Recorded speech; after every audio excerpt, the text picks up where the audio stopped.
Mary Wilson was packing her last belongings in her Boston apartment, thinking about her family's cottage that she would visit for Thanksgiving as she did every year.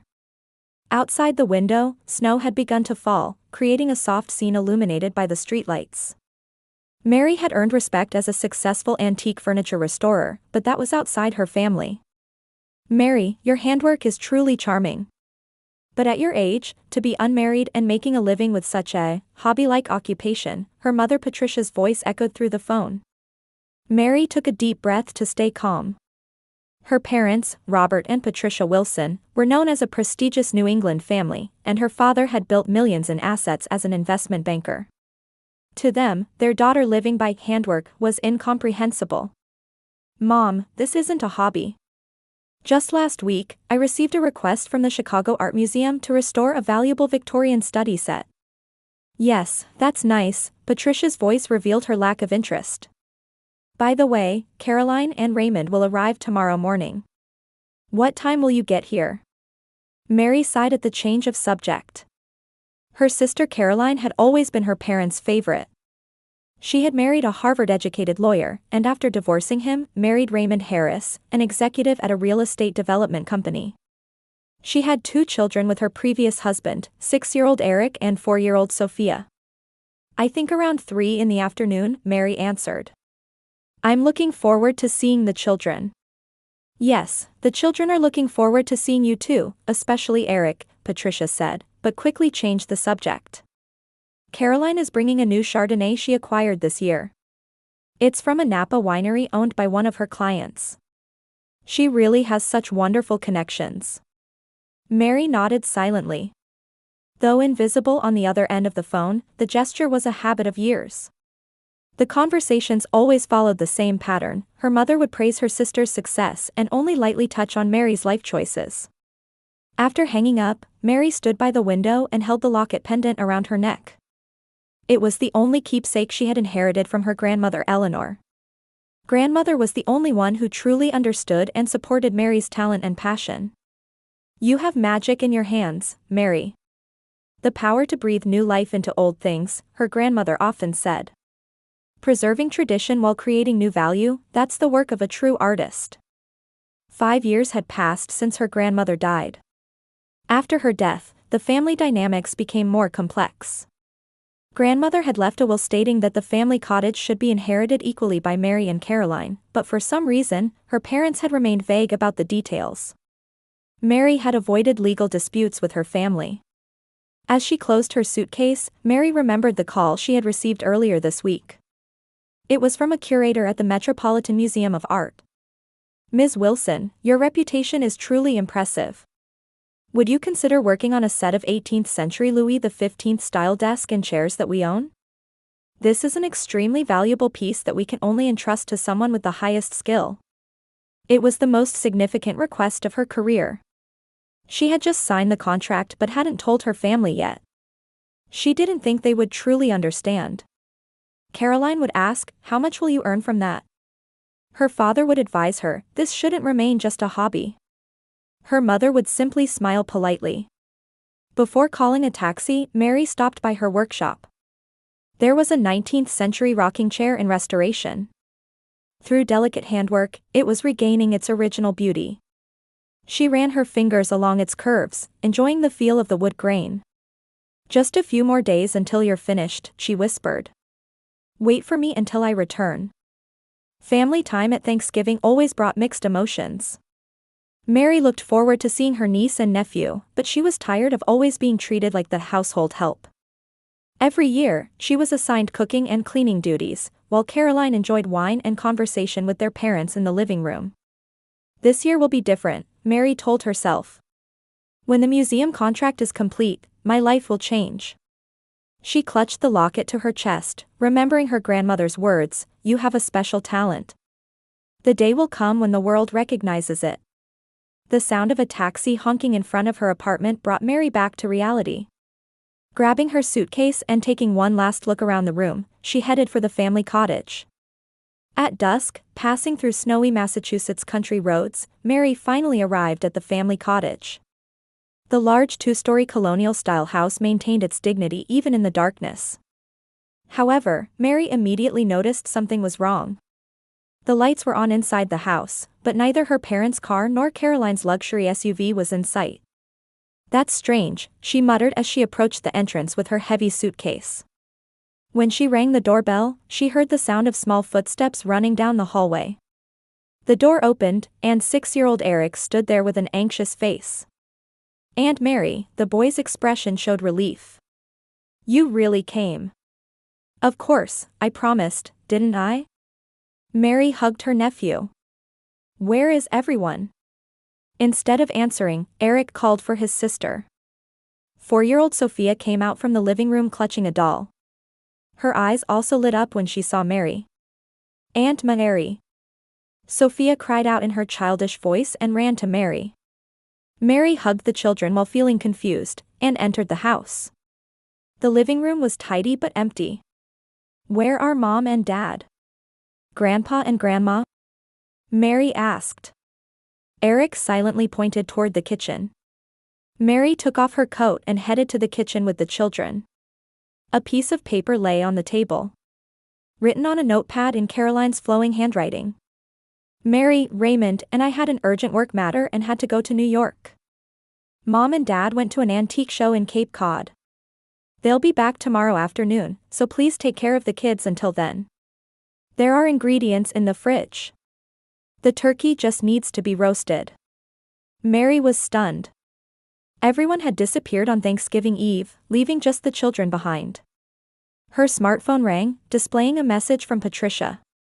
"Mary, we're so relieved you can watch the children. It suits you like a housekeeper. As usual, make sure the turkey is fully cooked. Last year it was a bit undercooked. See you tomorrow afternoon." Mary felt her face flush with anger. She took a deep breath and smiled at the children. "Let's put away my things, and then make dinner. Are you hungry?" The children nodded eagerly. While making simple pasta for the children, Mary observed them. They seemed to lack their usual energy. Especially Eric, who occasionally looked like he wanted to say something, then quickly looked away. "How's school?" Mary tried to start a conversation. "Good," Eric answered briefly. "My teacher praised my drawing." "That's wonderful. What did you draw?" "A house in the forest," he answered. "But Dad didn't say anything when he saw my drawing." Mary frowned. She had noticed that the children's expressions darkened whenever Raymond was mentioned. When Caroline married Raymond, Mary had sensed a coldness in him. He was a perfect gentleman in social settings, but she had never seen how he behaved when alone with the children. After dinner, Mary gave the children a bath and helped them change into pajamas. While drying Sophia's arm, she noticed a small bruise. "What happened here?" Mary asked gently. "I fell," Sophia answered quickly. However, her eyes remained fixed on the floor. Eric was also changing into his pajamas, and Mary found similar bruises on his upper arm. "Eric, did you fall too?" The boy hesitated for a moment. "Yes, on the stairs. But I'm okay." Anxiety spread through Mary's chest. Could it be? She tried to push away the thought she didn't want to consider. But when Eric woke up from a nightmare in the middle of the night, crying, "Please, stop," her suspicions grew stronger. The next morning, Thanksgiving Day. Mary got up early and began preparing the turkey. The children seemed to be relaxing a bit, hovering around Mary trying to help. "Aunt, look." Sophia proudly showed a paper turkey hat. "Eric helped me make it." Mary smiled. "It's lovely. Will you make one for me too?" The children happily nodded and began crafting at the table. While putting the turkey in the oven, Mary watched the children. She wanted to cherish this time with her niece and nephew whom she rarely saw. Around noon, Raymond called. Mary answered the phone and noticed the children's expressions instantly changed to tension. "Are the kids all right?"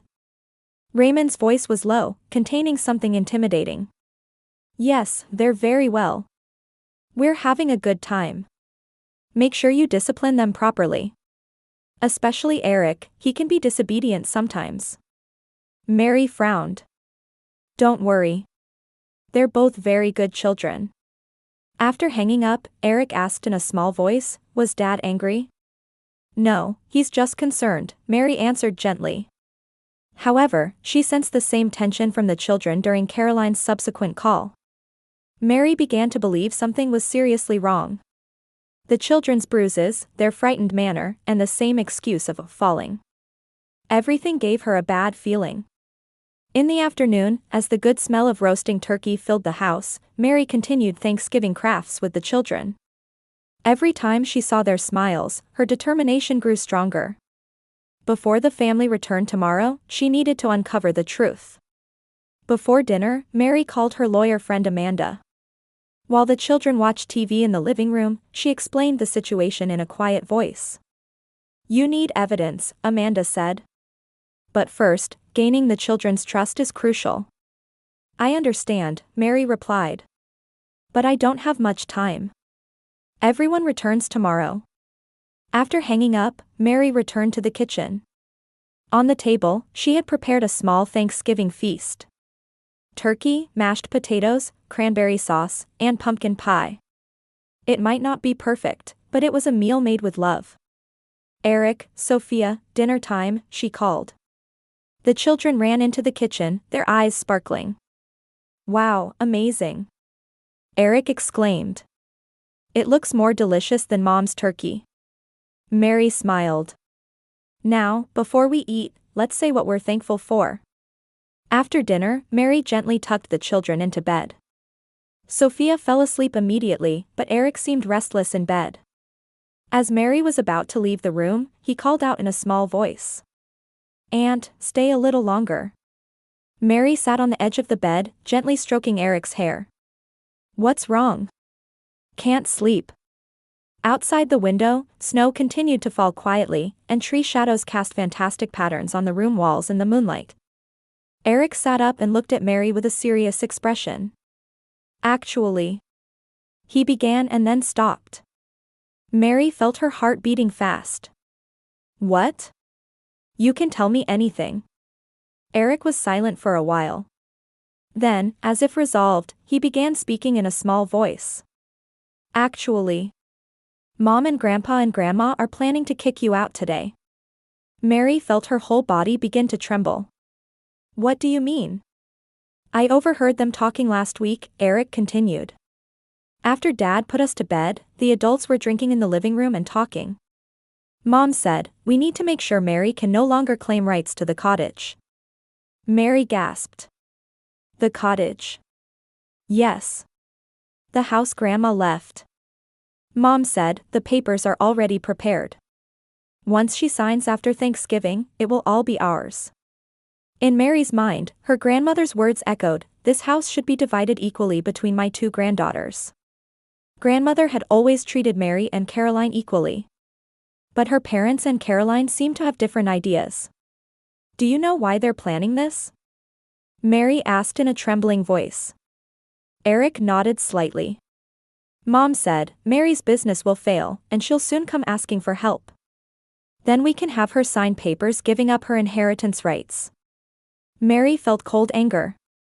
Her business was doing well, and she had even received a major commission from the Metropolitan Museum of Art. But her family believed, or hoped, she would fail. "Eric, did you hear anything else?" The boy looked around nervously and continued in an even smaller voice. "Grandpa said, legally, there should be no problem. Eleanor's will has been rewritten." Mary's blood ran cold. Did that mean her grandmother's will had been altered? That was impossible. Grandmother had told Mary before she died to keep a copy of the will. Indeed, Mary had that copy, in a safe at her apartment. "Eric, thank you for telling me," Mary squeezed her nephew's hand. "Is there anything else worrying you?" Tears welled up in Eric's eyes. "I'm scared of Dad," he finally confessed. "He yells at me and Sophia, and grabs our arms tightly. When I tell Mom, she doesn't believe me. She just says, don't tell lies." Mary's suspicions turned to certainty. Raymond was abusing the children, and Caroline was turning a blind eye. And her parents, did they know and do nothing?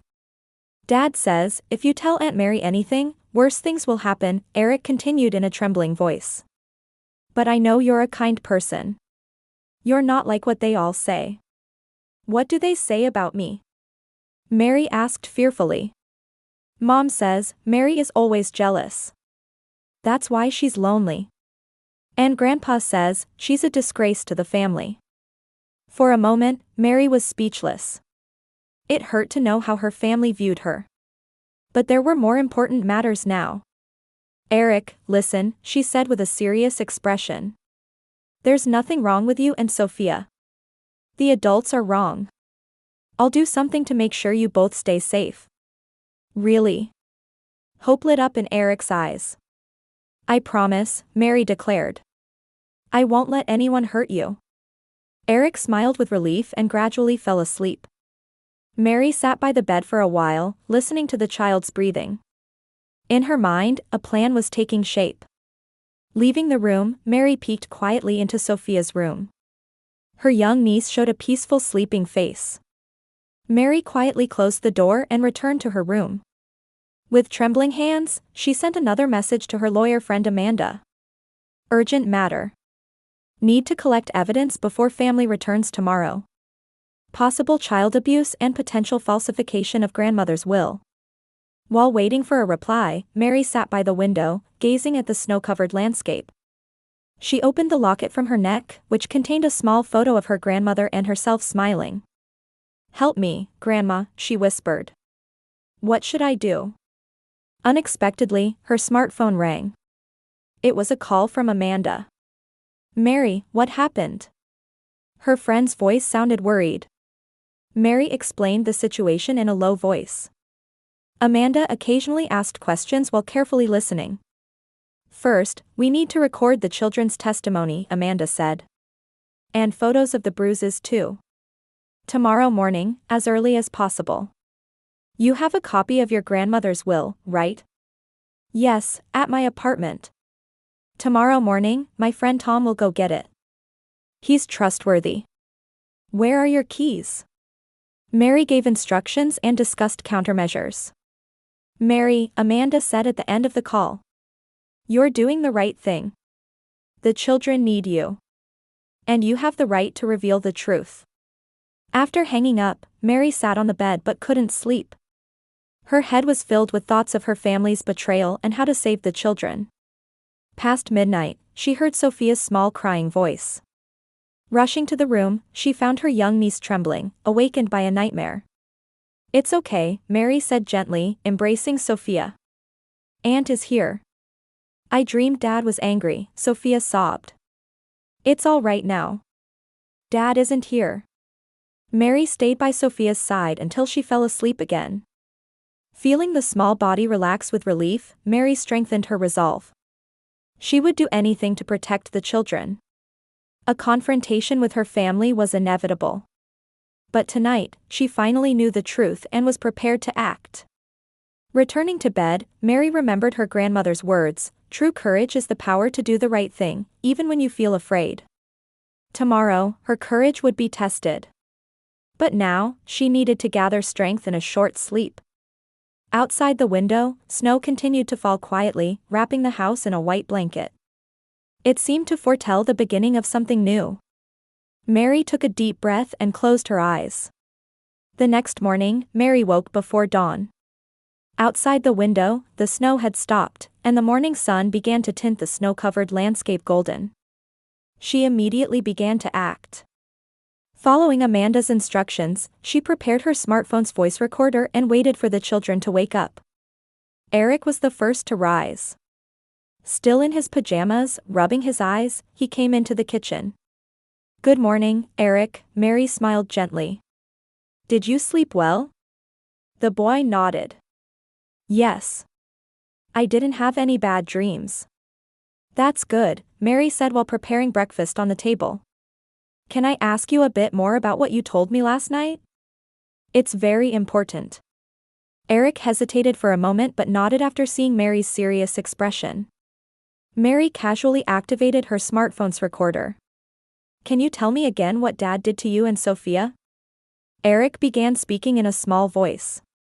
He detailed how his stepfather Raymond frightened them, sometimes grabbing their arms or pushing them against the wall. When he told his mother Caroline, she either didn't believe him or just advised, "Don't make Dad angry." "Can you show me this bruise too?" Mary asked quietly. Eric rolled up his sleeve, revealing the still blue-black bruise. Mary took a photo and noted the location and date of the injury. After a while, Sophia also woke up. Mary similarly drew out her testimony and recorded the bruises on her body. The children seemed to gradually open their hearts as they could talk to a trustworthy adult. After breakfast, Mary exchanged messages with Amanda while letting the children watch TV. She received word that the copy of her grandmother's will had been successfully retrieved from her apartment and was now in Amanda's possession. "It's completely legally valid," Amanda wrote. "Your grandmother clearly states that the cottage should be divided equally between you and Caroline. Furthermore, the executor is not your parents but your grandmother's lawyer, James Hamilton." Mary sighed with relief. The evidence was coming together. Amanda continued to report that she had also contacted Child Protective Services and the police. They would examine the evidence and decide on action. "What time is your family returning?" Amanda asked. "Around noon," they said, Mary replied. As the morning passed, Mary prepared lunch with the children using Thanksgiving leftovers. She tried to appear calm, but her heart was pounding. For years, she had been treated as the worthless one in her family. And now, she was standing up to reveal the truth. Shortly after noon, car sounds were heard. Eric and Sophia rushed to the window, then turned to Mary with tense expressions. "It's going to be okay," Mary hugged the children. "Aunt is here with you." Caroline and Raymond entered first. Behind them followed Patricia and Robert. All appeared cheerful, carrying shopping bags and gift bags. "Mary," Caroline called out in a bright voice. "Were the children all right? Was the turkey delicious?" Mary silently stared at them. At her silence, the smiles of the adults who had entered slowly faded. "We need to talk," Mary finally spoke. "Can you all gather in the living room?" "Did something happen?" Patricia asked. Her eyes moved from Mary to the children. "Children, go upstairs," Mary said gently. "The adults need to talk."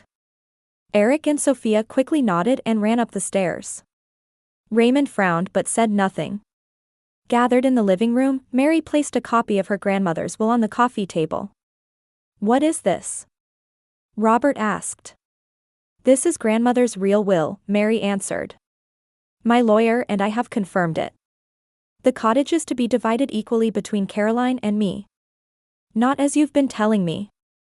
The air in the room froze. Caroline was the first to react. "What do you mean? Who told you such a thing?" "Eric," Mary answered quietly. "He heard your conversations. You were planning to trick me into giving up my rights, weren't you?" Robert stood up. "Nonsense. You believe a child." "Not just Eric," Mary took out her smartphone. "I have evidence." She began playing the recording. The small voices of Eric and Sophia echoed in the room, telling of their fear and pain. Next, she showed photos of the bruises on the children's bodies. "What is this supposed to mean?" Raymond said in a dangerous voice. "Child abuse," Mary looked straight at him. "And you all knew about it. At the very least, you suspected but ignored it." Caroline's face turned pale. "Mary, what are you saying?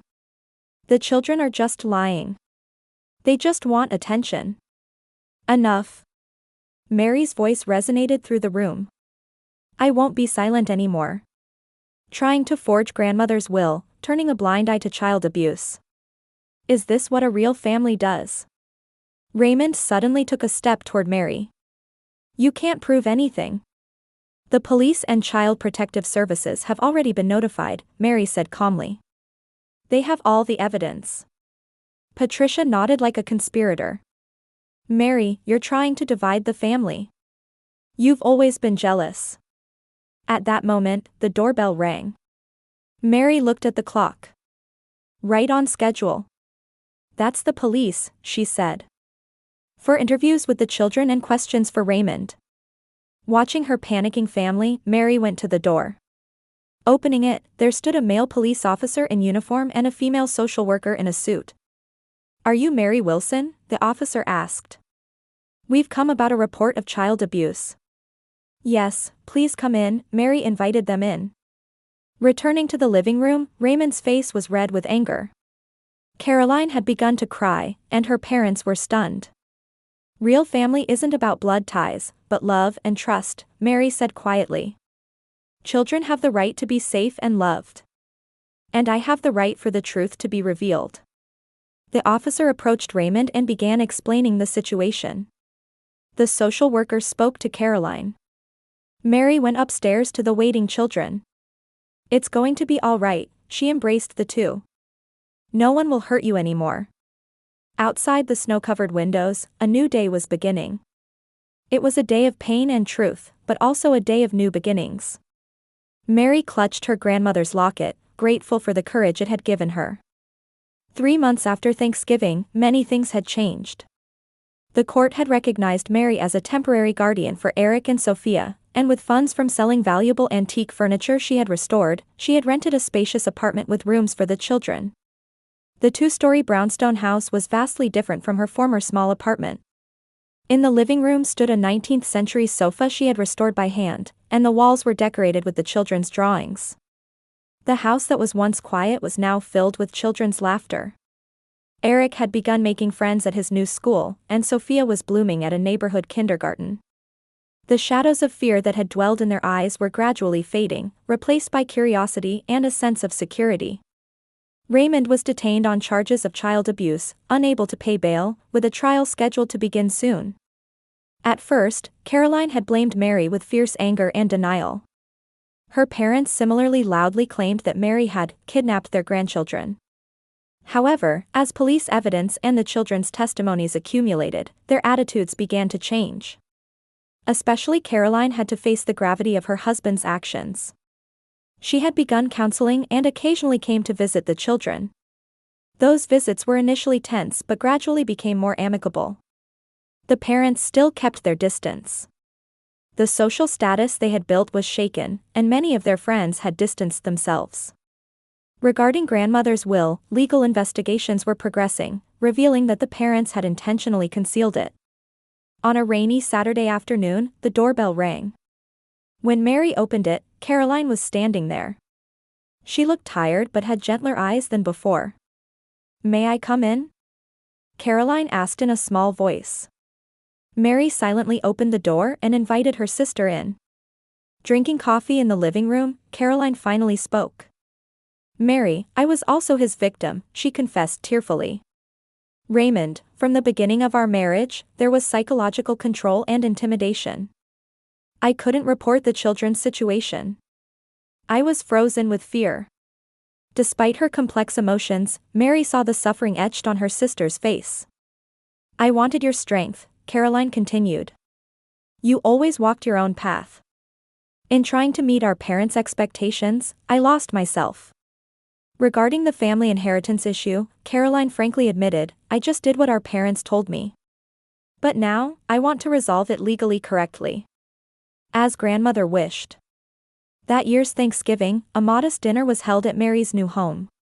On the table was a turkey with all the trimmings that she had prepared with care. Caroline continued her counseling and was gradually repairing her relationship with the children. The parents were not invited, they were still justifying their actions. Before the meal, Eric proposed a small toast in a quiet voice. "To Aunt Mary who protected us. Thank you for teaching us that real family means people who help when you're in trouble." Sophia added, "Mom is trying hard too." With her grandmother's locket pendant against her chest, Mary felt a new form of family bond emerging. Caroline and Mary smiled at each other, understanding that family isn't just about blood ties, but love, mutual respect, and the will to stand together in difficult times. Outside the window, the first snow had begun to fall again. But this year's winter heralded a new beginning.